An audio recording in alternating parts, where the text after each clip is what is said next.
Hey, Luke here with catsandcarp.com. Today I'm going to show you how to make fishing bells. That's right. I'm going to show you a super easy, extremely cheap way to make do-it-yourself fishing bells. Now, for those of you who follow my channel, you may know I did a video like this a couple years ago, but Tommy threw all my bells overboard, so it's time to make some more, and I've got a new and improved design that's going to help keep your rods from getting scratched up. So check this out. I'm going to show you how to make fishing bells.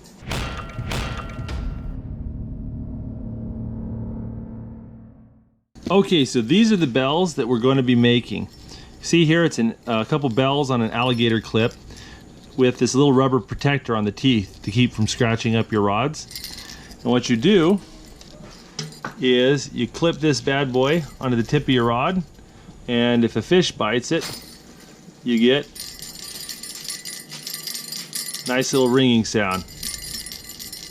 Okay? Now, some of you may be thinking that fishing with bells is cheating.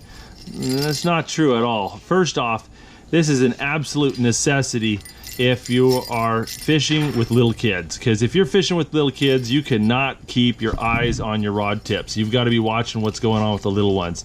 And so you can pay attention to your kids and keep an ear out for what's going on in your rod tip. If you're night fishing, you can't see your rod tips, this is a great way to be alert to what's going on.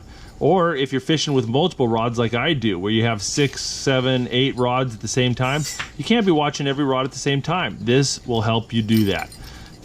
Help you keep alert of what's going on with your rod. Now, it's not just about knowing whether or not you have a fish on the line, it's about knowing when you have bites. Because if you get a bite that doesn't turn into a hookup, your bait's probably gone and you need to check your bait. So knowing every time you get a bite is super important so you know when to check your bait. So bite alarms and bite bells, like fishing bells like this, super important. Really help you up your game and can make fishing a little bit more comfortable too. Let me show you what you're going to need to build these bells. First off, I've got a pack of 100 2-inch alligator clips I got off of Amazon.com. And then I've got a pack of these 3/4 inch bells I got at a craft store.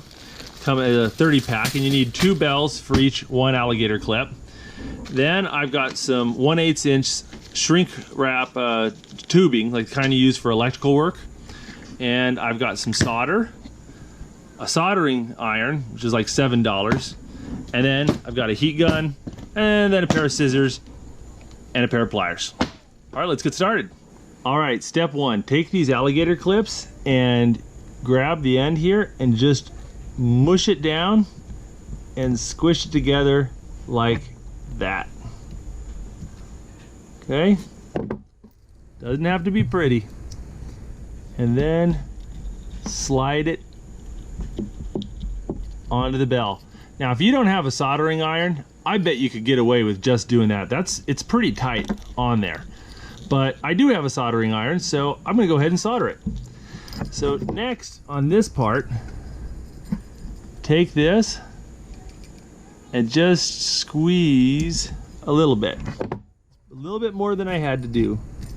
Slide that on there, and it kind of clicks in place. These bells are on here pretty tight as is, so if you don't have a soldering iron, you're probably good to go just like this. So don't let not having a soldering iron stop you from doing this project. But if you do have one, or you got a little hot glue, drop it in there. So once we got the bells on, then clip it to something, and let's solder this sucker.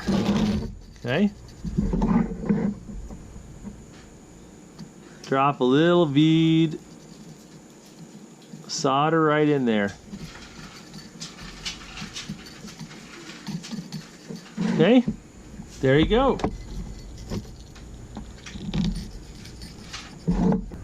All right, same thing on the bottom.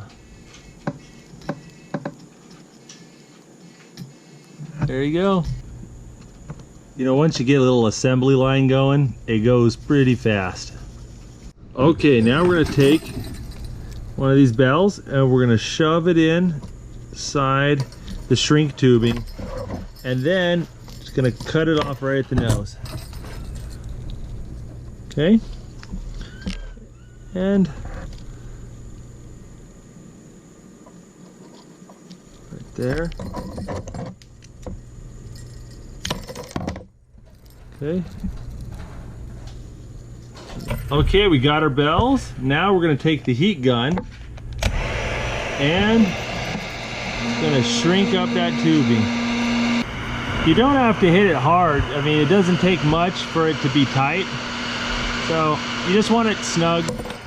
And as soon as the shrink tubing is snug, that's it. That's all you need. What you want to do is, as soon as you hit them with the heat gun, clip them onto something while they cool so they don't stick together. See, if you let them cool together, they kind of get a little sticky. It's not a big deal, but clip them on there and let them cool.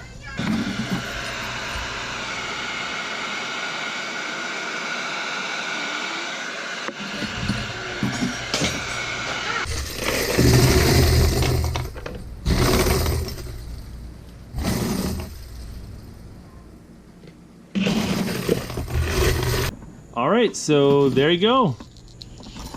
You got a nice bell. It clips on, it's super sturdy, very cheap, easy to make, and it won't scratch up your rod. There you go. If you want to win a few bells and some Catfishing Cart bumper stickers, all you gotta do is leave a comment guessing how many bells are on Tommy, and then share this video, and don't forget to click subscribe. Thanks for watching. Also got a little sneak peek of some projects coming up on the Outdoor Boys YouTube channel. It's gonna be really awesome, so stay tuned for some more great videos.